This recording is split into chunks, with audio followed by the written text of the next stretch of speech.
बिस्मिल्लाहिर्रहमानिर्रहीम। अस्सलाम वालेकुम डियर स्टूडेंट्स, कैसे हैं आप सब लोग बच्चे। स्टूडेंट्स, आपको लास्ट लेक्चर में मैंने क्वेश्चन नंबर 2 करवाया था चैप्टर नंबर 5 का। बेसिकली हम लोग लेजर अकाउंट्स वाला चैप्टर पढ़ रहे हैं और इसमें जो है वो रिक्वायरमेंट जो क्वेश्चंस में आ रही है वो है जर्नल एंट्रीज पास करें, उसके बाद आप लेजर अकाउंट्स बनाएं और फिर उनको जो है वो ट्रायल बैलेंस में पोस्ट करें। तो क्वेश्चन नंबर 1 में हमने जर्नल एंट्रीज़ और लेजर अकाउंट्स बनाए थे, जबकि क्वेश्चन नंबर 2 जो है उसमें जर्नल एंट्रीज़ के साथ लेजर अकाउंट्स और फिर हमने ट्रायल बैलेंस भी बनाकर देखा था। तो ट्रायल बैलेंस के वाले से आपको मैंने पहले भी शॉर्टली बताया हुआ है कि उसका क्या पर्पज़ होता है। बेसिकली इन क्वेश्चंस में जब हम ट्रायल बैलेंस बनाते हैं तो अगर उसकी दोनों साइड्स का आंसर इक्वल आ रहा हो तो इट मीन्स कि हमारा क्वेश्चन ठीक होता है। फर्दर प्रैक्टिस के लिए हम आज अपना क्वेश्चन नंबर 3 करेंगे, जो कि इस एक्सरसाइज का सेकंड लास्ट क्वेश्चन है और इसमें भी जो है वो रिक्वायरमेंट्स वैसी ही होंगी जैसे कि पिछले क्वेश्चन में है। तो देखें ज़रा इसकी, अगर हम स्टेटमेंट पढ़ते हैं, पेज नंबर मेरे पास यहाँ पर 123 है। इसमें फर्स्ट जो लाइन लिखी हुई है वो क्या है जी, record the following transactions in the journal, post them in the ledger and prepare a trial balance. तो यहाँ पर भी लास्ट वाले क्वेश्चन की तरह की रिक्वायरमेंट है, यानी कि फ़र्स्ट ऑफ ऑल हम जो है वो जर्नल एंट्रीज पास करेंगे। तो जर्नल एंट्रीज पास करने के लिए आपने जो है वो जर्नल का नीट फॉर्मेट ड्रॉ करना है। इसमें जो है वो आप स्टेप 1 में एंट्रीज पास करोगे और फिर उसके बाद स्टेप 2 जो है वो लेजर अकाउंट्स बनाने का होगा। तो एंट्रीज़ यहाँ पर मैं पास कर रहा हूँ। एंट्रीज़ की डिटेल प्रैक्टिस हम लोग चैप्टर नंबर 4 में कर चुके हुए हैं। वहाँ पर हम देख चुके हैं कि किसी चीज़ को डेबिट करना हो तो क्यों करते हैं और किस तरह करते हैं, अगर क्रेडिट करना हो तो कैसे की जाती है कोई भी चीज़। इससे तो उसकी प्रैक्टिस के लिए जो है, अगर आपको एंट्रीज़ के हवाले से कोई मसला है तो आप जर्नल वाला जो चैप्टर है चैप्टर 4 उसकी बेसिक की वीडियो देखें और जर्नल के तमाम क्वेश्चंस जो हैं वो आपको वीडियोस में मिलेंगे। एक एक क्वेश्चन जो है वो बोर्ड पर डिटेल से डिस्कस हुआ हुआ, वहाँ पर आप अपने डेबिट और क्रेडिट का जो कॉन्सेप्ट है उसको स्ट्रॉन्ग कर सकते हैं और वही चीज़ जो है वो यहाँ पर भी अप्लाई होनी है, क्योंकि यहाँ पर भी जो फर्स्ट रिक्वायरमेंट है वो जर्नल बनाने की है। तो देखिएगा, 1 मार्च 2015 की जो ट्रांजैक्शन है इसमें लिखा हुआ mister Ajmal started business with ₹80,000 cash, machinery worth ₹10,000 and stock worth ₹40,000। Worth का जो वर्ड आ रहा है ना, वर्थ का मतलब होता है मालियत। तो मशीनरी की मालियत 10,000 है और स्टॉक की मालियत 40,000 है। अगर हम यहाँ पर देखें तो अजमल ने जो बिज़नेस स्टार्ट किया उसमें वो कैश लेकर आ रहा है, बिल्डिंग और स्टॉक लेकर आ रहा। अब कैश की अगर हम वैल्यू यहाँ पर देखते हैं तो 80,000 से जो है वो कैश है, 10,000 की बिल्डिंग है और स्टॉक की वैल्यू जो क्वेश्चन में बताई हुई है दैट इज़ 40,000। तो जब आप इन तीनों का टोटल करते हो तो ये अमाउंट आती है टोटल 1,30,000 से। इसका मतलब है कि अजमल जो है उसने 1,30,000 रुपये से बिज़नेस स्टार्ट किया।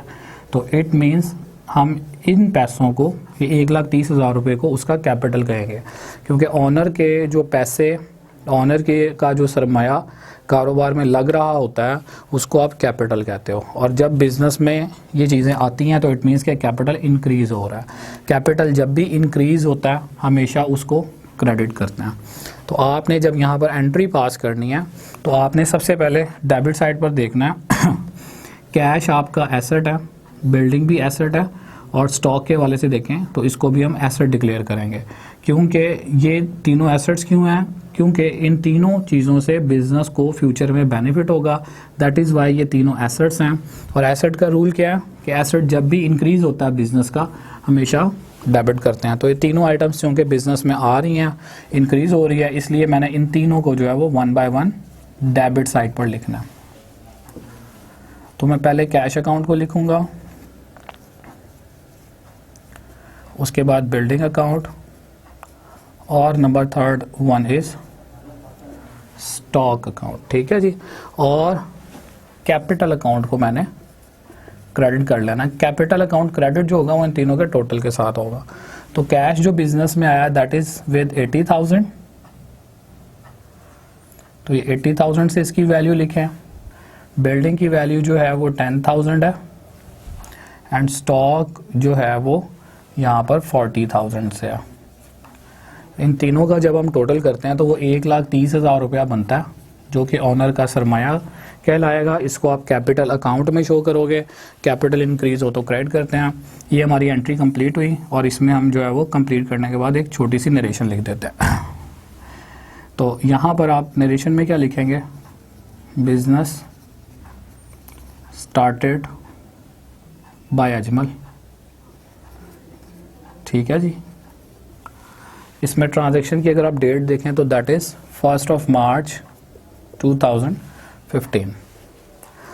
नेक्स्ट जो ट्रांजैक्शन है 4 मार्च की, उसमें लिखा हुआ है डिपॉजिटेड इनटू बैंक ₹45,000, बैंक में 45,000 रुपया जमा करवाया जा रहा। तो डेट मेंशन करें 4 मार्च की। बैंक में जब पैसे जमा करवाते हैं हम तो लाजमी बात है बैंक अकाउंट इंक्रीज़ होता है और वो पैसे बेसिकली हम बिज़नेस के कैश में से निकाल के बैंक में जमा करवा रहे होते हैं। तो जो कैश अकाउंट होगा वो डिक्रीज़ होगा। इट मीन्स के कैश जो है उसको हमने कम करना है और बैंक वाला जो पैसे हैं उनको हमने इंक्रीज़ करना है। अब अगर हम बात करें तो जब बैंक में आप पैसे डिपॉजिट करोगे तो उन पैसों से बिज़नेस को फ्यूचर में बेनिफिट होगा, लिहाजा बैंक अकाउंट जो है वो हमारा एसेट होता है, क्योंकि जो चीज़ भी बेनिफिट देती है वो एसेट है। तो जब आप बैंक में पैसे डालोगे एसेट इंक्रीज़ होगा और एसेट की इंक्रीज़ जो होती है वो डेबिट होती है। तो आपने यहाँ पर क्या करना है, बैंक अकाउंट को डेबिट कर लेना और यहाँ पर जो वैल्यू आ रही है दैट इज़ विद 45,000। 45,000 से डेबिट करेंगे। ये 45,000 जो बैंक में डाला गया बिज़नेस के कैश में से निकाल के जो है वो डाला गया, तो इसका मतलब है जो बिज़नेस का कैश होगा वो कम होगा और कैश हमारा एसेट होता है। एसेट जब भी कम होता है उसको हमेशा क्रेडिट करते हैं। तो आपने क्या करना, कैश अकाउंट को 45,000 से क्रेडिट कर देना। ट्रांजैक्शन कंप्लीट होगी, लाइन ड्रॉ करेंगे और इसकी नरेशन लिख दें, डिपॉजिटेड कैश इनटू बैंक। उसके बाद नेक्स्ट ट्रांजैक्शन देखें, 9 मार्च की ट्रांजैक्शन है। Bought goods on credit from Noor sons ₹20,000। Bought goods का मतलब है परचेज गुड्स, गुड्स खरीद रहे हैं। अब यहाँ पर नूर सन्स जो है वो पार्टी का नाम है। आपको बताया था कि अगर पार्टी का नाम क्वेश्चन के अंदर आ जाए या किसी पर्सन का नेम आ जाए तो वो हमारी उधार वाली ट्रांजैक्शन होती है। उसमें जो हमने सेल या परचेज़ की होती है वो कैश पर नहीं होती, क्योंकि यहाँ पर साथ कैश का वर्ड भी नहीं है। तो पार्टी का नाम आने की वजह से ये उधार वाली ट्रांजैक्शन है। अब अगर आप इसको समझते हो तो क्या पता लग रहा है कि गुड्स खरीदी हैं 20,000 रुपये की नूर सन से और उधार पर क्रेडिट का वर्ड भी साथ आ रहा है। अगर क्रेडिट का वर्ड ना भी होता तब भी क्रेडिट ट्रांजैक्शन के हवाले से ये समझना काफ़ी था, क्योंकि क्वेश्चन में पर्सन का नेम दिया हुआ। तो जहाँ पर पर्सन का नाम दिया हो वो हमारी क्रेडिट ट्रांजैक्शन होती है। तो यहाँ पर हमने गुड्स खरीदी हैं 20,000 रुपये की। आपको बताया था कि जब भी गुड्स को परचेज़ करते हैं हमेशा परचेजेस अकाउंट बनता है और जब गुड्स को सेल करते हैं तो सेल्स अकाउंट बनता है। परचेजेस अकाउंट के ऊपर एक्सपेंस वाले रूल लगते हैं और सेल्स अकाउंट के ऊपर इनकम वाले रूल लगते हैं। तो यहाँ पर गुड्स खरीदी गई हैं तो इट मीन्स यहाँ पर आप क्या करोगे, ख़रीदने की वजह से आप यहाँ पर ड्रॉ करोगे परचेजेस अकाउंट। वैल्यू है मेरे पास 20,000 से और बेसिकली यहाँ पर चूँकि हमने चीज़ें उधार पर ख़रीदी हैं, क्रेडिट पर ली हैं, इट मीन्स कि हमने पेमेंट करनी है। तो हमने यहाँ पर जब पेमेंट करनी होगी तो देखा जाए तो कॉन्सेप्ट यहाँ पर क्या आता है जी, जिनको पैसे देने होते हैं उनको अकाउंटिंग की लैंग्वेज में हम अकाउंट्स पेएबल या क्रेडिटर्स कहते हैं और अकाउंट्स पेएबल या क्रेडिटर हमारी लाइबिलिटी होते हैं। तो इट मीन्स के नूर एंड सन्स को पैसे देना हमारी लाइबिलिटी है। यहाँ पर हमारा बर्डन इंक्रीज़ होगा। लाइबिलिटी जब भी इंक्रीज़ होती है रूल है हमेशा उसको क्रेडिट करते हैं। तो यहाँ पर आपने नूर एंड सन्स को 20,000 से क्रेडिट कर लेना है। ट्रांजैक्शन जब कंप्लीट होगी यहाँ पर आप एक छोटी सी लाइन ड्रॉ करेंगे और नरेशन लिखेंगे।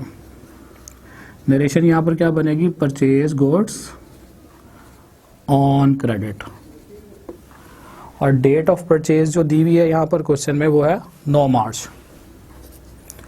तो 9 मार्च की ये आपने ट्रांजैक्शन रिकॉर्ड की। उसके बाद आप यहाँ पर नेक्स्ट ट्रांजैक्शन पढ़ें ज़रा, लिखा हुआ जी sold goods to Imran for ₹12,000। Imran को 12,000 रुपये की गुड्स सेल की हैं। आपको पिछली ट्रांजैक्शन में भी बताया था कि गुड्स के हवाले से 2 अकाउंट्स बनते हैं। जब भी हम गुड्स को परचेज़ करेंगे परचेजेस अकाउंट बनेगा, जब भी हम गुड्स को सेल करेंगे सेल्स अकाउंट बनेगा। परचेज अकाउंट के ऊपर एक्सपेंस वाले रूल लगते हैं और सेल्स अकाउंट के ऊपर इनकम वाले रूल लगते हैं। तो यहाँ पर जब आप गुड्स को सेल कर रहे होगे इमरान को, तो रूल आपको याद है, पहले भी मैं बता चुका हूँ काफ़ी क्वेश्चंस में, कि अगर किसी पर्सन का नाम आ जाए ट्रांजैक्शन के अंदर तो वो हमारी क्रेडिट वाली ट्रांजैक्शन होती है। यानी कि यहाँ पर हमने कैश पर जो है वो लेन देन नहीं किया बल्कि क्रेडिट पर किया। तो इट मीन्स कि हमने चीज़ें बेची हैं इमरान को, तो इमरान से पैसे नहीं लिए। तो अकाउंटिंग की लैंग्वेज में जिन पार्टीज से या जिन पर्सन से आपने पैसे लेने होते हैं उनको हम क्या कहते हैं, अकाउंट रिसीवेबल्स, या इन्हीं का दूसरा नाम बुक में क्या आता है, डेटर्स। तो यहाँ पर फिर हम कह सकते हैं कि इमरान जो है वो हमारा डेटर होगा और इमरान से हमें चूंकि फ्यूचर में बेनिफिट मिलना है, बेनिफिट की सेंस में क्योंकि हमें फ्यूचर में उनसे पैसे रिसीव होने हैं, तो that is why Imran will be our asset. तो एसेट वाले रूल जो है वो इमरान अकाउंट के ऊपर हम लोग लगाएंगे। तो यहाँ पर आप करोगे क्या, जब आप गुड्स सेल करोगे तो सेल्स अकाउंट बनाओगे। सेल्स बिजनेस की इनकम होती है, इनकम जब भी इंक्रीज होती है हमेशा उसको क्रेडिट करते हैं। तो आपने यहाँ पर सेल्स अकाउंट को क्रेडिट कर लेना है। अमाउंट जो आ रही है यहाँ पे वो है 12,000 रुपये से, और इमरान से चूंकि पैसे लेने हैं, इमरान इज़ योर डेटर और debtors are the assets of the business, और एसेट्स जब भी इंक्रीज होते हैं हमेशा डेबिट करते हैं। तो आपने इधर इमरान अकाउंट को 12,000 से डेबिट कर लेना। ट्रांजैक्शन कंप्लीट होगी, आपने एक छोटी सी लाइन ड्रॉ करनी है और इस ट्रांजैक्शन से रिलेटेड जो है वो एक शॉर्ट एक्सप्लेनेशन देनी है जिसको हम नरेशन कहते हैं। तो बेसिकली इसकी नरेशन क्या बनेगी, सोल्ड गुड्स ऑन क्रेडिट या सोल्ड गुड्स टू इमरान, एक ही बात है, दोनों में से जो भी आपको इजी लगे आप लिख सकते हैं। ये जो ट्रांजैक्शन थी इसकी डेट आ रही है 14 मार्च 2005। उसके बाद सेकंड लास्ट ट्रांजैक्शन देखिएगा इस क्वेश्चन के अंदर जिसकी हमने जर्नल एंट्री पास करनी है, that is issued a cheque to Notsons of ₹19,800 in full settlement of his account. आपको बताया था कि फुल सेटलमेंट का जब भी वर्ड आता है ट्रांजैक्शन में हम करते क्या हैं कि जो अमाउंट आपकी क्वेश्चन के अंदर बैलेंस में आ रही होगी ना उसको आपने डिस्काउंट बना लेना।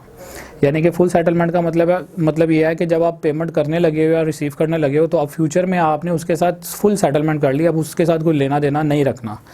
अब जैसे कि इसका लिंक हम अगर देखें तो 9 मार्च की जो यहाँ पर इस क्वेश्चन में थर्ड ट्रांजैक्शन थी वहाँ पर क्या लिखा हुआ था कि गुड्स खरीद रहे हैं 20,000 रुपये की नूर एंड सन से। तो यहाँ पर ये वाली ट्रांजैक्शन है बेसिकली वो जिसमें हमने 20,000 रुपये की गुड्स खरीदी थी और नूर एंड सन्स को हमने 20,000 रुपये देना था। हमारी लायबिलिटी जो है वो इंक्रीज़ हो रही थी तो हमने 20,000 उनको पे करना था। अब अगर इस ट्रांजैक्शन में देखें तो लिखा हुआ है कि जी चेक हम उनको इशू कर रहे हैं 19,800 रुपये का, तो 19,800 का चेक दे रहे हैं, पेमेंट हमने उनको 20,000 रुपये की करनी थी। तो इट मीन्स कि हम 2,000 रुपये उनको नहीं दे रहे। तो ऐसा किस तरह हुआ होगा कि 2,000 हम नहीं दे रहे, 200 हम नहीं दे रहे, सॉरी। डिफरेंस जो है वो 20,000 बेसिकली देखा जाए तो उनकी पेमेंट करनी थी हमने 20,000 से और उनको हम इस वक्त जो पे कर रहे हैं जितने का चेक दे रहे हैं वो 19,800 का। तो 200 रुपया जो है वो आ जाता है बैलेंस में। अब ये 200 रुपया जो होगा ना जब क्वेश्चन में फुल सेटलमेंट का वर्ड आ जाएगा तो आपने इस 200 रुपये को क्या बना लेना, डिस्काउंट बना लेना। बेसिकली होता यह है कि जब हम पार्टी को जिससे हमने उधार किया हुआ है अगर हम उसके साथ जो कमिटमेंट हुई हुई है उस पर पेमेंट कर दें और टाइम से पहले हम पेमेंट कर दें तो ऐसा नॉर्मल रूटीन में होता है कि वो पार्टी जो है जिससे हमने उधार पर चीज़ें खरीदी थी वो हमें कुछ पैसे रिलैक्स कर दे, तो जो पैसे वो हमें छोड़ेगी वो हमारे लिए क्या होगा जी, डिस्काउंट। तो इस क्वेश्चन में अगर देखें तो हमने 20,000 रुपया उनको देना था लेकिन उन्होंने हमें कहा होगा जी आप 200 जो है छोड़ दें, आप 200 रुपया जो है वो रहने दें, आप हमें 19,800 रुपया दे दें। तो हमने 19,800 का उनको चेक दे दिया होगा और 200 रुपया जो है ना वो हमारे लिए डिस्काउंट रिसीव जो है वो कहलाएगा, ठीक है। और डिस्काउंट रिसीव जो होती है वो बिज़नेस की क्या होती है, इनकम। तो आप यहाँ पर जब एंट्री पास करेंगे तो आपने जब चेक इशू करना है तो बैंक अकाउंट क्रेडिट होगा। क्रेडिट क्यों होगा, क्योंकि चेक इशू करने की वजह से आपके एसेट में कमी आएगी। एसेट, बैंक हमारा एसेट होता है और एसेट जब भी डिक्रीज़ होता है हमेशा उसको क्रेडिट करते हैं। तो 19,800 रुपये से आपने बैंक अकाउंट को क्रेडिट कर लेना है, ठीक है जी। ये बैंक अकाउंट 19,800 से क्रेडिट हो गया और 200 रुपया चूँकि हमें उन्होंने छोड़ा, हमने उनके 20 देने थे लेकिन हमने उनको दिया 19,800। 200 रुपया जो उन्होंने हमें छोड़ा है वो हमारे लिए डिस्काउंट रिसीव्ड है, यानी हमें उनसे डिस्काउंट मिल रहा है। तो डिस्काउंट रिसीव जो होती है वो इनकम होती है और इनकम जब भी इंक्रीज़ होती है हमेशा उसको क्रेडिट करते हैं। तो आपने यहाँ पर करना क्या है, इधर डिस्काउंट रिसीव्ड अकाउंट के नाम से आपने अकाउंट बनाना है और अमाउंट को क्रेडिट कर देना। और डेबिट साइड पर आप क्या करोगे, बेसिकली देखा जाए तो नूर एंड सन्स को आपने अपनी जो है वो पिछले रिकॉर्ड में लाइबिलिटी बनाया हुआ था, जिम्मेदारी बनाया हुआ था कि हमने 20,000 रुपये की चीज़ें खरीदी हैं और हमने उनको 20,000 रुपये देना है। अब जब 20,000 रुपये की सेटलमेंट हो गई है तो इट मीन्स कि अब फ्यूचर में उनको कोई पैसे नहीं देने हैं। इट मीन्स कि पैसे देने की वजह से हमारी लाइबिलिटी, हमारी जिम्मेदारी जो है वो कम हो जाएगी। और रूल क्या है कि लाइबिलिटी जब भी डिक्रीज होती है हमेशा उसको डेबिट करते हैं। तो आपने इधर नूर एंड सन्स को 20,000 रुपये से डेबिट कर देना। तो नूर एंड सन्स अकाउंट 20,000 रुपये से डेबिट हो जाएगा, ठीक है जी। ट्रांजैक्शन कंप्लीट होगी और लाइन ड्रॉ करें और यहाँ पे लिखें issued cheque in full settlement. Transaction की जो डेट है दैट इज 25 मार्च 2005। उसके बाद लास्ट ट्रांजैक्शन देखिएगा, इसमें लिखा हुआ है receive cash from Imran ₹11,750 in full settlement of his account. अब कैश हमें इमरान से 11,750 क्यों मिल रहा है? बेसिकली अगर आप इमरान वाली ट्रांजैक्शन देखो जो कि 14 मार्च की थी तो हमें ये पता लग रहा है कि हमने सेल की थी 12,000 रुपये की इमरान को और 12,000 रुपया हमने इमरान से लेना था और इमरान हमारा जो है वो अकाउंट रिसीवेबल या डेटर था, ठीक है। तो बेसिकली हमने उधार पर उसे चीज़ें बेची थी तो 12,000 रुपये हमने उससे रिसीव करना था। अब 12,000 रुपये की जगह पर हम उससे कितने रुपए ले रहे हैं? 11,750। देखा जाए तो फिर इसको अगर इस तरह से देखें तो 12,000 में से 11,750 हम उस पार्टी से रिसीव कर रहे हैं, तो बाकी जो है इट मीन्स 250 हम उसको छोड़ रहे होंगे। ये क्या कहलाएगा? डिस्काउंट अलॉड, क्योंकि इस क्वेश्चन में भी, इस ट्रांजैक्शन में भी फुल सेटलमेंट का वर्ड आ रहा है। तो जब फुल सेटलमेंट का वर्ड आता है तो इट मीन्स कि जो भी अमाउंट बैलेंस में आएगी, यानी जो अमाउंट क्वेश्चन में बताई हुई है उसके अलावा जो अमाउंट भी जो है वो बैलेंस में आती होगी पिछली ट्रांजैक्शन के साथ, उसको कंपेयर कर लेना है। बैलेंस में आ रहा है 250, उस अमाउंट को आपने डिस्काउंट बना लेना, ठीक है जी। तो डिस्काउंट यहाँ पर हम दे रहे हैं, क्यों? क्योंकि हमने पैसे उसे 12 लेना था, वो हमें 12 देने आया होगा, हमने उसे 250 रुपये खुद से रिलैक्स कर दिए होंगे। तो 250 रुपये जो हम छोड़ रहे हैं अदर पार्टी को, that is the discount allowed from our side, ठीक है। हम ये दे रहे हैं और 11,750 रुपये उससे रिसीव कर रहे हैं। तो जब हम रिसीव करेंगे तो इट मीन्स कि कैश हमारा इंक्रीज़ होगा, हमारे पास कैश आएगा। कैश एसेट होता है, इंक्रीज़ हो तो आप डेबिट करते हो। तो 11,750 से कैश अकाउंट डेबिट हो जाएगा। इसके साथ साथ आपने डिस्काउंट अलॉड अकाउंट को भी डेबिट कर देना। क्यों? क्योंकि 12,000 रुपये आपने लेना था, लिया आपने 11,750 है, 250 जो छोड़ा है आपने वो आपके लिए एक्सपेंस है। डिस्काउंट अलॉट जो है वो एक्सपेंस होता है, तो इसलिए एक्सपेंस वाले रूल लगाएंगे। एक्सपेंस जब भी इंक्रीज होता है हमेशा उसको डेबिट करते हैं। तो आपने यहाँ पर 11,750 से डेबिट किया कैश को और डिस्काउंट अलॉट को 250 से डेबिट किया। इमरान से चूंकि अब पैसे रिसीव हो चुके हैं इसलिए इमरान जो है वो हमारा डेटर था। पैसे मिलने की सूरत में हमने उसके अकाउंट को कम करना है या ख़त्म करना है।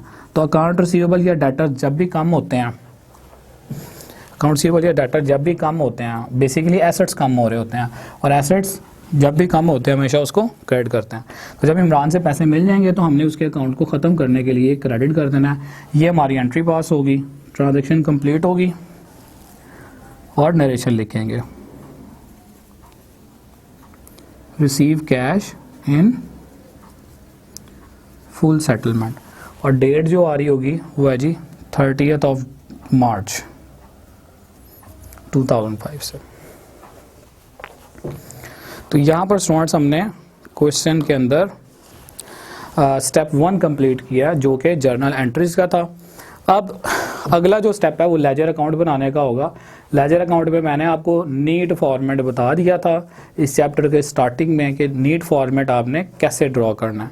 हम यहाँ पर नीट फॉर्मेट अगर एक अकाउंट का ड्रॉ करने लगेंगे तो that will be occupied more space, बहुत ज़्यादा जगह जो है वो गिरेगी, जिसकी वजह से जो है वो आप पूरे अकाउंट जो है वो बोर्ड पर एट अ टाइम नहीं बना सकेंगे। तो इसलिए जो है वो मैंने आपको ये बताया था कि मैं लेजर अकाउंट का रफ फॉर्मेट ड्रॉ करूँगा, यानी मेन कॉलम लूँगा जो ज़रूरी कॉलम है, यानी कि जो हमारी पोस्टिंग का तरीकाकार है वो सारा कंप्लीट होगा। जर्नल से एंट्री उठानी है और लेजर में उसका आपने अकाउंट बनाना है, ठीक है, ये काम हमारा कंप्लीट होगा। लेकिन मैं आपको नीट फॉर्मेट के वाले से सिर्फ इतना ही कहूँगा कि या तो आप वीडियो देख लें या फिर आप जो है वो एक्सरसाइज जो है वो देखें। अपनी एक्सरसाइज में जो है वो लेजर अकाउंट के नीट फॉर्मेट जो है बना हुआ है, उसमें सिर्फ एक एक्स्ट्रा एक डेट का कॉलम है और एक जर्नल रेफरेंस का एक्स्ट्रा कॉलम बना हुआ है, ठीक है स्टूडेंट्स। तो यहाँ तक जो है वो आप अपना ये बात को समझ चुके होंगे कि मैंने जो है वो यहाँ पर लेजर अकाउंट्स का रफ फॉर्मेट ड्रॉ करना है। तो अब जो हमारा अगला काम है दैट इज़ क्या है, लेजर अकाउंट्स। इसमें लेजर अकाउंट्स में हम रफ फॉर्मेट की तरफ अगर जाएं तो मेन कॉलम जो है वो मैं लेजर के ड्रॉ करूंगा। इसमें हम 1 बाय 1 स्टार्ट कर देते हैं। सबसे पहले आ रहा है जी हमारे पास कैश का अकाउंट, ठीक है। तो कैश अकाउंट आप देखें 80,000 से इधर डेबिट हो रहा है। कैश के अकाउंट को आपने यहाँ से आइडेंटिफाई किया, इधर आप कैश अकाउंट बनाने जा रहे हैं। हेडिंग शो करेंगे, लाइंस ड्रॉ करेंगे।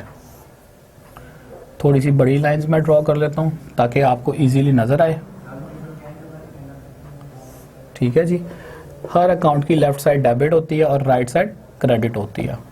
ये आपका रुपीस वाला कॉलम आ गया। तो ये आपका कैश के अकाउंट की एक रफ सा फॉर्मेट बन गया। अब हम यहाँ पर अगर इसकी पोस्टिंग करें तो देखें कैश अकाउंट डेबिट हो रहा है 80,000 रुपये से। हमने क्या करना है, कैश के अकाउंट में आना है डेबिट साइड पर, 80,000 से इसको डेबिट करना है। आपको रूल क्या बताया था कि अमाउंट अगर डेबिट की होगी तो अकाउंट आएगा क्रेडिट साइड वाला। तो डेबिट की अमाउंट आपने लिखी है और क्रेडिट साइड जो है वो अपोजिट साइड होती है। क्रेडिट साइड पर है कैपिटल का अकाउंट, तो आपने इसके सामने कैपिटल अकाउंट लिख देना। उसके बाद अगला जो अकाउंट आ रहा है मेरे पास वो है बिल्डिंग का अकाउंट। तो बिल्डिंग भी 10,000 से डेबिट हो रही है। तो आप यहाँ पर क्या करोगे, एक छोटा सा 2 से 3 लाइंस का अपने रजिस्टर पर बिल्डिंग का अकाउंट बना लेंगे। कैश का अकाउंट बड़ा बनेगा, बाकी अकाउंट्स आप छोटे ही बनाएं क्योंकि ज़्यादा ट्रांजैक्शन कैश की होती हैं, कैश में हो रही होती हैं, इसलिए हम कैश अकाउंट बड़ा बनाते हैं।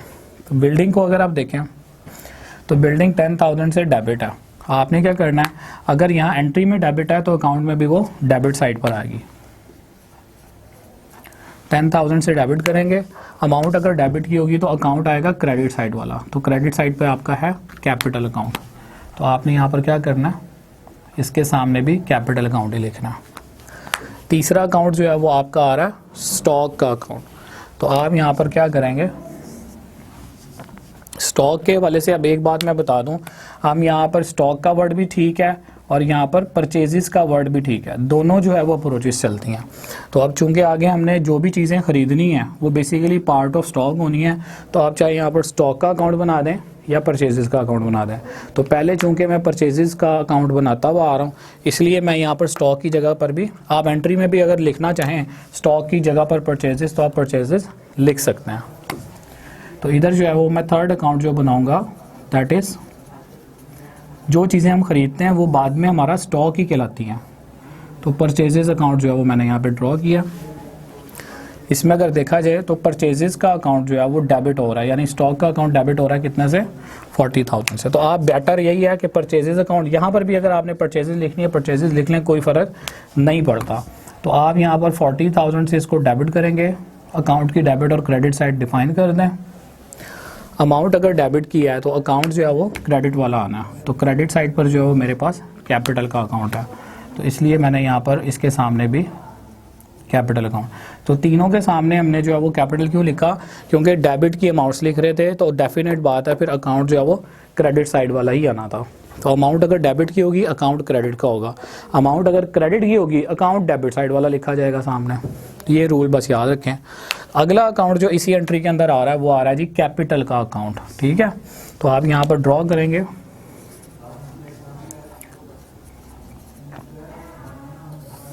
कैपिटल अकाउंट, साइड्स डिफाइन करना, लेफ्ट साइड डेबिट है, राइट साइड क्रेडिट है, ये आ गया आपका रुपीस का कॉलम। कैपिटल जो है वो 1,30,000 रुपये से देखें क्रेडिट हो रहा है। अब अगर मैं इसको क्रेडिट करता हूँ तो आप देखिए इसके अगेंस्ट जो है वो अमाउंट अगर मैं यहाँ पर 1,30,000 क्रेडिट कर देता हूँ, मैं पिछले क्वेश्चन में भी बता चुका हूँ कि 1,30,000 मैंने क्रेडिट कर दिया। तो रूल अगर देखें तो अमाउंट अगर क्रेडिट की होगी तो अकाउंट डेबिट साइड वाला आएगा। तो डेबिट साइड पर देखा जाए तो कितने अकाउंट्स हैं, 1, 2 और 3, टोटल 3 अकाउंट्स हैं। तो अब ऐसे तो नहीं हो सकता कि मैं 1,30,000 के सामने सिर्फ कैश का लिखूं, क्योंकि सिर्फ कैश का अकाउंट नहीं है बल्कि डेबिट साइड पर 3 अकाउंट है। तो फिर ऐसी सूरत में फिर हम क्या करते हैं कि अगर जो है वो आपके अकाउंट जो है वो ऑपोजिट साइड पर 3 हो, जैसे कि एक कैश का आ रहा है, दूसरा जो है वो कौन सा बिल्डिंग का आ रहा है, और थर्ड अकाउंट जो है वो आपका परचेजेस का आ रहा है। तो आपने ऐसी सूरत में क्या करना है, आपने इन तीनों अकाउंट्स के नाम भी सामने लिख लेने हैं और इनके सामने जो अमाउंट्स हैं वो लिख देनी है। तो आप क्या करोगे, आप लिखोगे बेसिकली 1,30,000 से क्रेडिट करना था। ऑपोजिट साइड पर अगर एक से ज़्यादा अकाउंट है तो आपने 1 बाय 1 इन तीनों अकाउंट्स के नाम लिख देने हैं। लाइक फर्स्ट वन में कैश आ जाएगा, second is building and the third one is purchases account. Cash account जो है वो 80,000 से, बिल्डिंग 10,000 से और परचेजेस जो है वो 40,000 से। हमारा पर्पस बेसिकली क्या था कि कैपिटल जो है वो 1,30,000 रुपये से क्रेडिट हो जाए।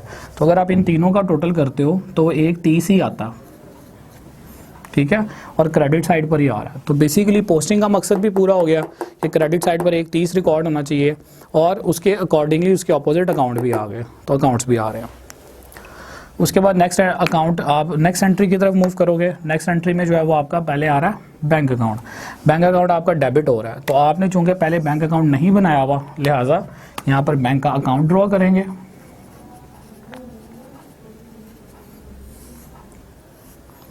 और इसकी साइड्स डिफाइन कर देंगे। तो हमारी लेफ्ट साइड जो है वो डेबिट है, राइट साइड जो है वो क्रेडिट है। तो लेफ्ट और राइट साइड आप डिफाइन कर दें, उसके बाद आप इसकी पोस्टिंग कर लें। तो बैंक अकाउंट जो है 45,000 से डेबिट हो रहा है, तो यहाँ पर ये डेबिट साइड है, आपने इसको 45,000 से डेबिट करना है। आपको रूल क्या बताया पोस्टिंग का कि अमाउंट अगर आप डेबिट की लिख रहे हैं तो अकाउंट ऑपोजिट साइड वाला आएगा, यानी कि क्रेडिट साइड वाला आएगा उसके सामने। तो इसके सामने जो है वो कैश का अकाउंट आ रहा है, इसलिए मैं इधर कैश अकाउंट लिख दूंगा। उसके बाद इसी एंट्री की क्रेडिट साइड अगर देखते हैं तो कैश अकाउंट 45,000 से क्रेडिट हो रहा है। तो कैश का अकाउंट आपने पहले बनाया हुआ इसलिए दोबारा नहीं बनाना। 45,000 रुपये से कैश क्रेडिट हो रहा है अगर एंट्री में, तो अकाउंट वाली साइड पे भी क्रेडिट साइड पर ही शो करेंगे। और इसके ऑपोजिट साइड पर कौन सा अकाउंट आ रहा है, डेबिट साइड पर बैंक अकाउंट। तो आपने क्या करना है, इसके सामने बैंक अकाउंट ड्रॉ कर देना, ठीक है स्टूडेंट्स। उसके बाद नेक्स्ट एंट्री देखें, परचेजेस अकाउंट जो है वो 20,000 से डेबिट हो रहा।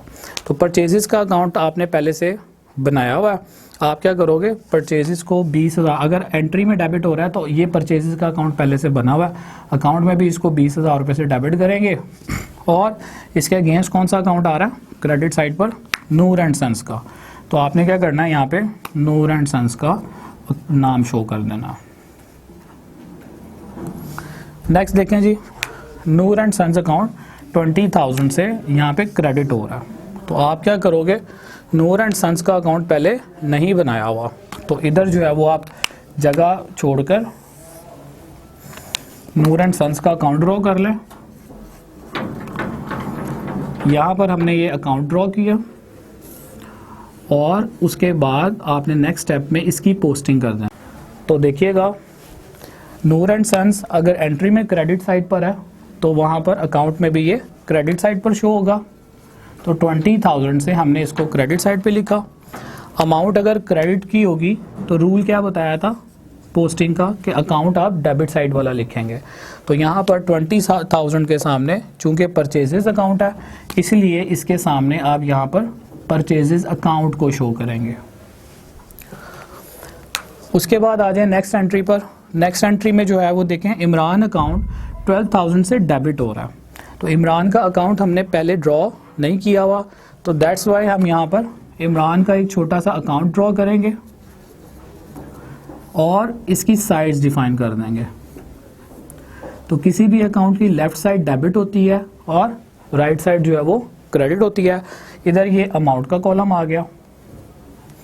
अब जब इसकी पोस्टिंग आप करोगे तो इमरान अकाउंट 12,000 से अगर एंट्री में डेबिट हो रहा है तो अकाउंट में भी वो डेबिट साइड पर जाएगा। तो 12,000 से इसको डेबिट करें। पोस्टिंग का रूल, अमाउंट अगर डेबिट की होगी तो अकाउंट जो है वो क्रेडिट साइड वाला आएगा। तो क्रेडिट साइड पर चूंकि सेल्स अकाउंट लिखा हुआ है तो इसलिए यहाँ पर मैंने इस अकाउंट के अंदर भी इसके सामने सेल्स को शो कर देना। उसके बाद इसी एंट्री की क्रेडिट साइड आप देखें, सेल्स अकाउंट 12,000 रुपये से क्रेडिट हो रहा। तो सेल्स का अकाउंट हमने पहले नहीं ड्रॉ किया हुआ, तो दैट्स वाई यहाँ पर हम एक और अकाउंट ड्रॉ करेंगे सेल्स अकाउंट के नाम से और इसकी साइज डिफाइन कर देंगे। बिजनेस में जितने भी अकाउंट्स बनते हैं इररिस्पेक्टिव ऑफ देयर नेचर, उनकी हमेशा लेफ्ट साइड जो है वो डेबिट होती है और राइट साइड जो है वो क्रेडिट होती है। तो इसीलिए हमने यहाँ पर भी इसके साइड्स डिफाइन की। अब जब आप इसकी पोस्टिंग करोगे तो देखो ज़रा, यहाँ पर सेल्स अकाउंट 12,000 रुपये से क्रेडिट हो रहा है। तो अगर एंट्री में वो क्रेडिट हो रहा है तो इधर से अकाउंट में भी आपने इसको 12,000 रुपये से क्रेडिट साइड पर शो करना है और इसके अगेंस्ट जो अकाउंट आ रहा है ऑपोजिट साइड पर वो आ रहा है आपका इमरान अकाउंट। तो इसलिए यहाँ पर आप इसके सामने इमरान अकाउंट को शो करेंगे। उसके बाद आ जाएं नेक्स्ट ट्रांजैक्शन पर। नेक्स्ट ट्रांजैक्शन में देखिएगा, नूर एंड सन्स अकाउंट के सामने अमाउंट लिखी हुई है 20,000 से। तो नूर एंड सन्स अकाउंट हमने पहले से ड्रॉ किया हुआ, ठीक है जी। अब पोस्टिंग का जो रूल मैंने कंपाउंड एंट्री का बताया था वही वाला अप्लाई होगा इधर। नूर एंड सन्स 20,000 से अगर डेबिट हो रहा है तो अमाउंट सिंगल है। पोस्टिंग के वक्त हम क्या करते हैं, अमाउंट अगर डेबिट की है तो अकाउंट हम क्रेडिट वाला लिखते हैं। यहाँ पर देखा जाए तो दो अकाउंट्स हैं क्रेडिट वाले। तो ऐसी कंडीशन में जब अमाउंट सिंगल हो और ऑपोजिट साइड पर दो अकाउंट्स हों तो आप क्या करते हो, ना सिर्फ उन अकाउंट्स के नाम लिखते हो बल्कि उनके सामने जो अमाउंट्स दी हुई होती हैं वो भी लिख देते हैं। तो अब मैंने करना क्या है, यहाँ पर बैंक अकाउंट और discount receive, basically Noor and sons को 20,000 से डेबिट करना है। तो चूंकि ऑपोजिट साइड पर दो अमाउंट्स हैं इसलिए 1 बाय 1 मैं इनके सामने बैंक के सामने जो अमाउंट आ रही थी 19,800 वो लिखूंगा और डिस्काउंट रिसीव्ड की जो अमाउंट आ रही थी 200 वो लिखूंगा। तो bank and the second one is discount received account. हमारा बेसिकली पर्पस क्या था कि नूर एंड सन्स अकाउंट जो है वो 20,000 से जो है वो अपने अकाउंट में डेबिट हो जाए। तो अगर आप यहाँ पर इन दोनों का टोटल करते हैं तो बेसिकली ये 19,800 और 200 डेबिट साइड पर 20,000 से डेबिट ही हुआ है और यहाँ पर पर्पस भी हमारा फुलफिल हो रहा है। तो ये कंपाउंड एंट्री की पोस्टिंग की हमने डेबिट साइड रिकॉर्ड की है। क्रेडिट साइड पर अगर आप देखो तो बैंक अकाउंट जो है वो 19,800 से क्रेडिट हो रहा है। आपने ऑलरेडी बैंक का अकाउंट बनाया हुआ है। अगर एंट्री में वो क्रेडिट साइड पर है तो अकाउंट में भी उसको आप जो है वो क्रेडिट साइड पर लिखेंगे, यानी 19,800 से लिखा। और पोस्टिंग का रूल क्या है कि अमाउंट अगर आप क्रेडिट की लिखते हैं तो अकाउंट जो है वो डेबिट साइड वाला लिखेंगे। तो डेबिट साइड पर जो अपोजिट अकाउंट आ रहा है that is Noor and sons account. तो इस अमाउंट के सामने आपने नूर एंड सन्स अकाउंट जो है वो ड्रॉ कर लेना। उसके बाद इसी एंट्री की जो लास्ट अमाउंट आ रही है वो आ रही है डिस्काउंट रिसीव्ड के नाम से 200 से क्रेडिट हो रही है। तो यहाँ पर अगर डिस्काउंट रिसीव क्रेडिट हो रहा है तो इट मीन्स के डिस्काउंट अकाउंट में भी ये क्रेडिट साइड पर जाएगा। लेकिन आप देखें कि अभी तक के जितने भी अकाउंट्स बनाए हैं यहाँ पर कहीं पर भी हमने डिस्काउंट का अकाउंट नहीं बनाया। तो आप करोगे क्या, एक लास्ट अकाउंट इधर डिस्काउंट अकाउंट के नाम से बना लेंगे। इसकी साइड्स डिफाइन कर लें, लेफ्ट साइड डेबिट और राइट साइड क्रेडिट। एक बात आपने यहाँ पर ये याद रखनी है, पिछले चैप्टर में भी बता चुका हूँ कि डिस्काउंट जो है वो दो तरह का होता है, एक डिस्काउंट रिसीव और दूसरा डिस्काउंट अलॉट। इस क्वेश्चन में भी जो है वो दोनों ही डिस्काउंट आ रहे हैं। यहाँ पर अगर आप देखते हो तो सेकंड लास्ट ट्रांजैक्शन में आपको डिस्काउंट रिसीव का वर्ड मिल रहा है और लास्ट वाली जो ट्रांजैक्शन है वहाँ पर डिस्काउंट अलॉट का वर्ड मिल रहा है। तो यहाँ पर आपने एक बात याद रखनी है कि रिसीव और अलाउ के लिए अलग-अलग अकाउंट्स नहीं बनेंगे, बल्कि डिस्काउंट का एक जर्नल वर्ड यूज़ होगा, डिस्काउंट अकाउंट के नाम से अकाउंट बनेगा, डिस्काउंट अलॉट का अलहदा से और डिस्काउंट रिसीव का अलहदा से अकाउंट आपने नहीं बनाना, ठीक है। यानी कि दोनों तरह के जो डिस्काउंट हैं वो सिंगल एक ही अकाउंट में जो है वो शो हो रहे होंगे। तो इस एंट्री की अगर हम पोस्टिंग करें तो डिस्काउंट रिसीव चूंकि 200 से क्रेडिट हो रहा था, तो यहाँ पर मैंने डिस्काउंट अकाउंट की क्रेडिट साइड पर 200 रुपये लिखना है और अपोजिट साइड पर अगर देखा जाए अमाउंट अगर क्रेडिट किया है तो अकाउंट जो होगा वो डेबिट साइड वाला आना चाहिए। तो डेबिट साइड पर आ रहा है नूर एंड सन्स का अकाउंट, इसलिए यहाँ पर मैं नूर एंड सन्स अकाउंट को शो करूंगा।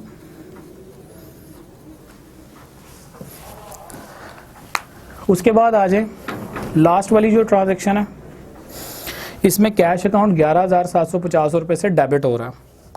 आपने कैश का अकाउंट पहले बनाया हुआ, ये 11,750 की अमाउंट है, ये डेबिट साइड है। अगर एंट्री में डेबिट साइड है तो अकाउंट में भी वो डेबिट साइड पे शो होगा। तो 11,750 से इसको डेबिट करें। अमाउंट अगर डेबिट किया है तो अकाउंट जो है वो क्रेडिट साइड वाला आना है। तो क्रेडिट साइड पर है मेरे पास इमरान अकाउंट, तो यहाँ पर आप क्या करोगे, इमरान अकाउंट ड्रॉ कर देंगे। उसके बाद आप देखें तो ये इसकी पोस्टिंग हमने की, डिस्काउंट अलॉट 250 से डेबिट हो रहा है। तो यहाँ पर डिस्काउंट अकाउंट आपने बनाया हुआ है, दोनों डिस्काउंट्स के लिए होता है। ये 250 से अगर ये डेबिट हो रहा है तो डेबिट साइड पे 250 लिखेंगे आप, और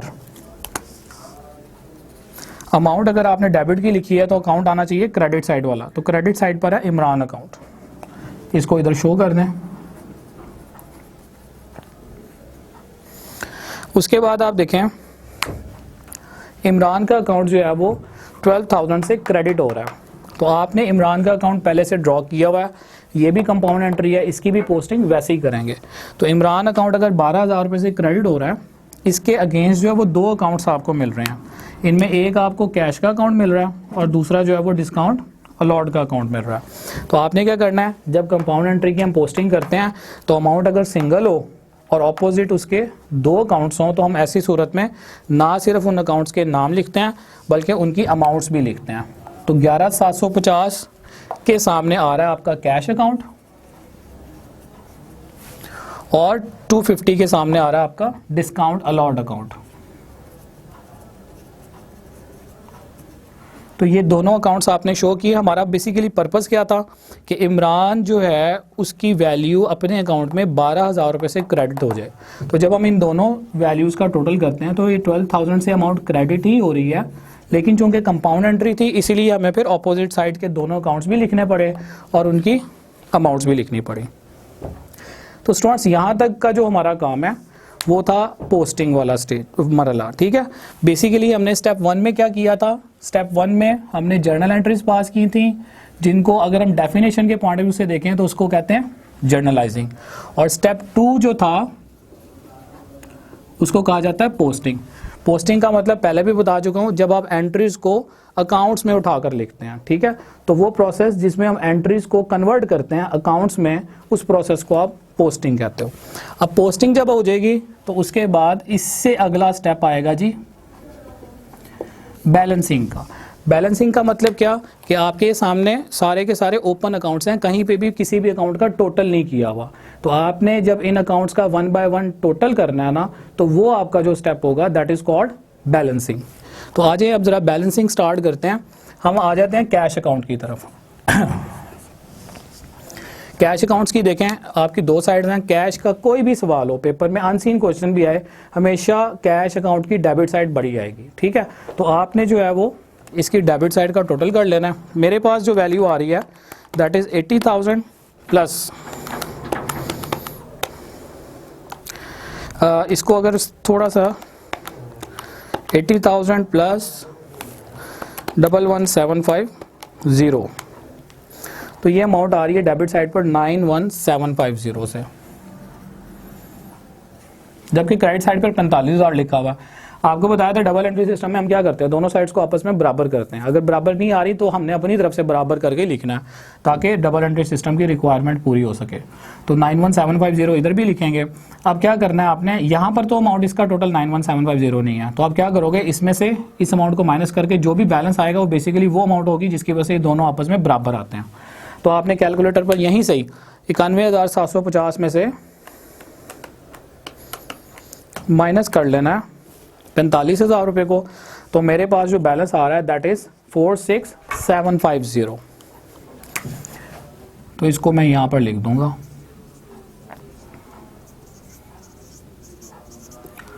इसको कहेंगे बैलेंस कैरेट आउट। ठीक है जी। उसके बाद नेक्स्ट अकाउंट की तरफ आए, बिल्डिंग अकाउंट। यहां पर डेबिट साइड पर 10,000 है लेकिन क्रेडिट साइड पर कुछ भी नहीं है। तो आपने क्या करना है, बराबर करने के लिए इधर भी 10,000 रुपये लिखा। 10 नीचे टोटल में उस वक्त आता है जब ऊपर लिखा हो, तो ऊपर चूंकि कुछ नहीं है तो अपनी तरफ से लिखेंगे और इसको आप नाम देंगे बैलेंस कैरेट डाउन का। ठीक है जी। तो इधर यहाँ पर मैं इसका भी बैलेंस 10,000 से ब्लू से लिख देता हूँ सो दैट कि आपको आइडिया हो कि बैलेंस जो है वो किस तरह से आ रहे हैं। उसके बाद नेक्स्ट अकाउंट पर चलते हैं। तो purchases account 40,000 and 20,000, total is 60,000। Equal करने के लिए इधर भी आ जाएगा 60,000। इधर जो है वो कुछ भी नहीं लिखा हुआ, तो आपने इस इधर जो है वो अपनी तरफ से ऊपर 60,000 लिख देना ताकि नीचे का टोटल इक्वल आ जाए। कैपिटल का अकाउंट अगर देखते हैं, राइट साइड का टोटल 80 प्लस 10 90 प्लस 40 130,000 आ जाएगा। इक्वल करने के लिए 130,000 और ऊपर बैलेंस में भी 1,30,000 रुपये आपने लिखना है। इसको आपने नाम देना बैलेंस कैरेट डाउन का। ठीक है।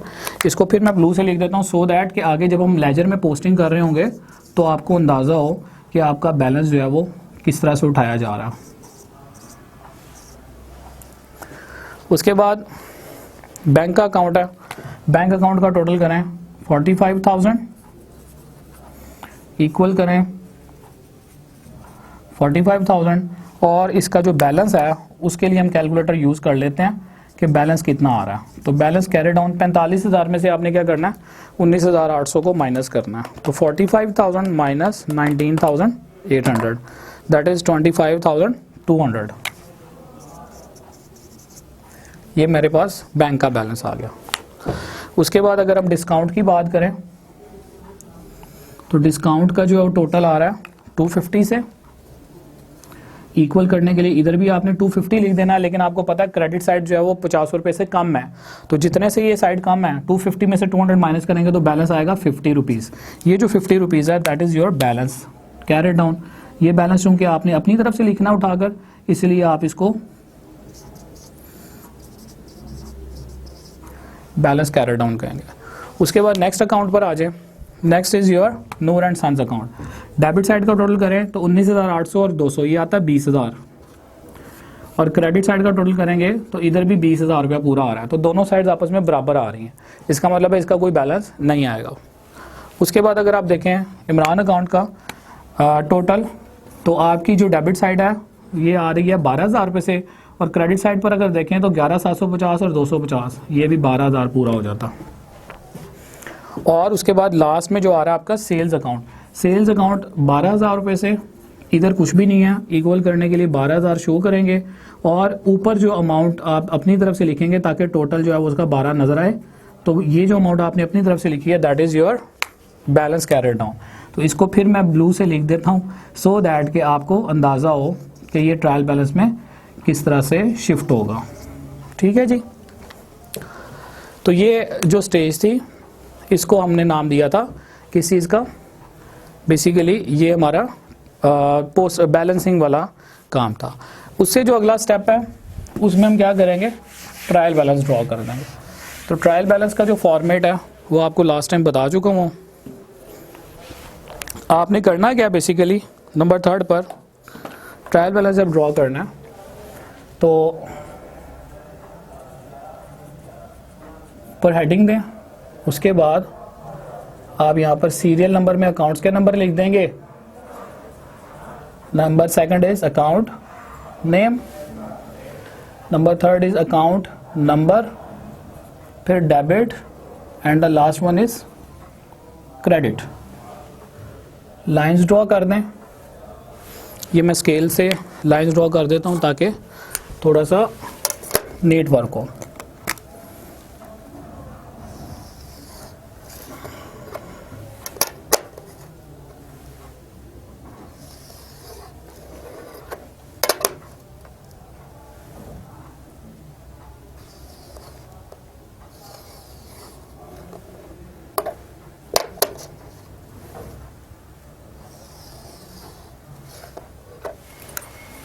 तो स्टूडेंट्स ट्रायल बैलेंस का फॉर्मेट ड्रॉ किया। अब आपने जो इसमें पोस्टिंग करनी है, पिछले क्वेश्चन में मैं बता चुका हूँ और लेजर की जो बेस थी उसमें बता चुका हूँ कि हम लेजर से ट्रायल बैलेंस में बैलेंस को ट्रांसफ़र कैसे करते हैं। बेसिकली 3 तरह के बैलेंस होते हैं, डेबिट बैलेंस, क्रेडिट बैलेंस और ज़ीरो बैलेंस। तो यहाँ पर आपने करना क्या, बैलेंसेस को किस तरह से देखना है। सबसे पहले आप देखें कौन सा अकाउंट आ रहा है, कैश अकाउंट। तो number 1 is your cash account. Cash account की जो है वो डेबिट साइड ज़्यादा थी, क्रेडिट साइड कम थी, ठीक है। तो डेबिट साइड अगर बड़ी थी तो इसका मतलब है ये बैलेंस जो है वो डेबिट बैलेंस कहलाएगा। यानी जो साइड बड़ी होती है ना, बैलेंस उसी के नाम से पुकारा जाता है, ठीक है। तो डेबिट साइड बड़ी है तो इसलिए ये डेबिट बैलेंस है, और अगर ये डेबिट बैलेंस है तो ट्रायल बैलेंस में भी ये डेबिट साइड पर ही आएगा 40,750 से, ठीक है। अगला अकाउंट आ रहा है जी बिल्डिंग का। तो account number 2 is your building account.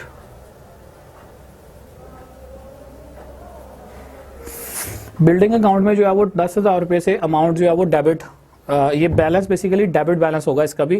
क्यों? क्योंकि डेबिट साइड पर 10,000 था, क्रेडिट साइड पर कुछ भी नहीं था, तो डेबिट साइड बड़ी थी, इसलिए ये बैलेंस, जो साइड बड़ी होती है बैलेंस उसी के नाम से पुकारा जाता है। तो ये डेबिट बैलेंस है, इसलिए मैंने 10,000 जो है वो डेबिट साइड पर लिखना है। उसके बाद अगर हम परचेजेस अकाउंट की बात करें तो परचेजेस अकाउंट की डेबिट साइड का टोटल आ रहा है 60,000। क्रेडिट साइड पर जो है वो आपका कुछ भी नहीं था, ये 60,000 हमने अपनी तरफ से लिखा था। तो डेबिट साइड चूंकि ज़्यादा है इसलिए ये भी डेबिट बैलेंस होगा। 60,000 से इसको आप नाम दोगे परचेजेस अकाउंट नंबर 3, ठीक है जी। नंबर 4 पे देखें, आगे आ रहा है कैपिटल का अकाउंट। कैपिटल के अकाउंट की जो क्रेडिट साइड जो थी ना वो ज़्यादा थी, डेबिट साइड पर कुछ भी नहीं था, इसलिए हमने अपनी तरफ से 1,30,000 रुपये लिखा है।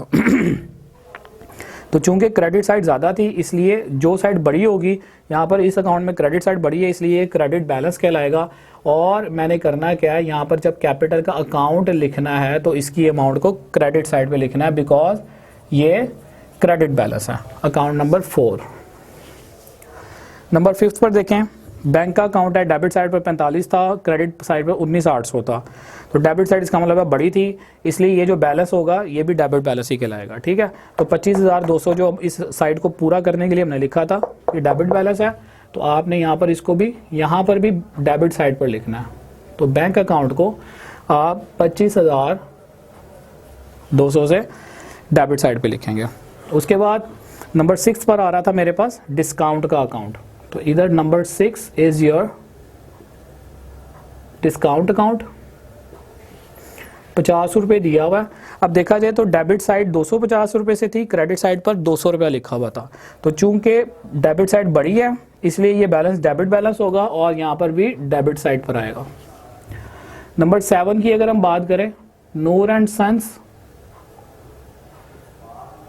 यहाँ पर डेबिट साइड का जो टोटल है वो भी 20,000 था और क्रेडिट साइड का टोटल भी 20,000 था।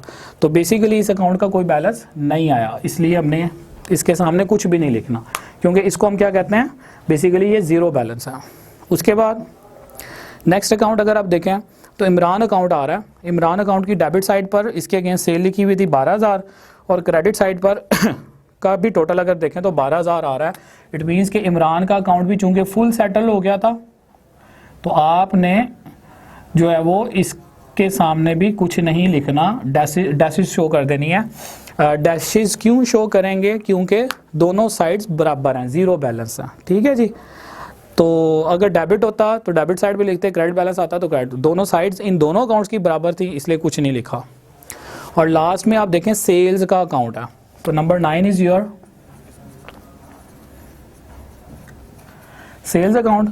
12,000 रुपये से अगर देखें क्रेडिट साइड जो है वो 12,000 रुपये से लिखी हुई थी, डेबिट साइड पर कुछ भी नहीं था, इसका मतलब है क्रेडिट साइड ज़्यादा बड़ी थी। तो जो साइड बड़ी होती है बैलेंस उसी के नाम से पुकारा जाता है। लिखा डेबिट साइड पे गया, लेकिन चूंकि क्रेडिट साइड बड़ी है इसलिए इसको आप क्रेडिट बैलेंस ही कहोगे, और ये जो 12,000 रुपये है इसको आप क्रेडिट साइड पर डालेंगे। स्टूडेंट्स यहाँ तक हमने जो है वो ट्रायल बैलेंस का काम कंप्लीट कर लिया। अब अगला जो स्टेप होगा उसमें हम इन दोनों साइड्स का जो है वो टोटल करेंगे। तो अगर मैं राइट साइड का टोटल करूँ तो मुझे ये सीधा सीधा नज़र आ रहा है 1,30,000 जमा 12,000, ये आ रहा है 1,42,000 रुपये से। और अगर डेबिट साइड का टोटल करें तो डेबिट साइड पर जो वैल्यूज़ आ रही हैं, पहली वैल्यू आ रही है 46,750 रुपये, नेक्स्ट इज़ 10,000, देन योर 60,000, उसके बाद आ रही है 25,200 रुपया। तो स्टूडेंट्स राइट साइड का जो टोटल है वो हमारे पास 1,42,000 रुपये आ रहा था, और लेफ्ट साइड का जब हम टोटल करते हैं तो ये भी 1,42,000 से जो है वो आ रहा है।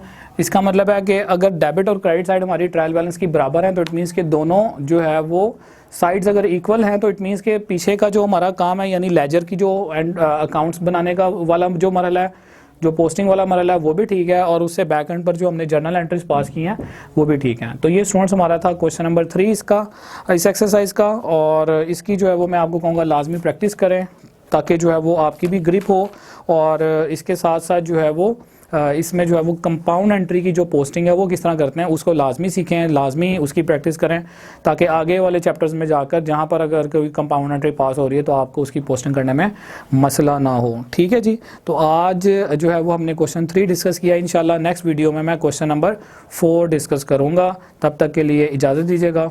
अल्लाह हाफिज़।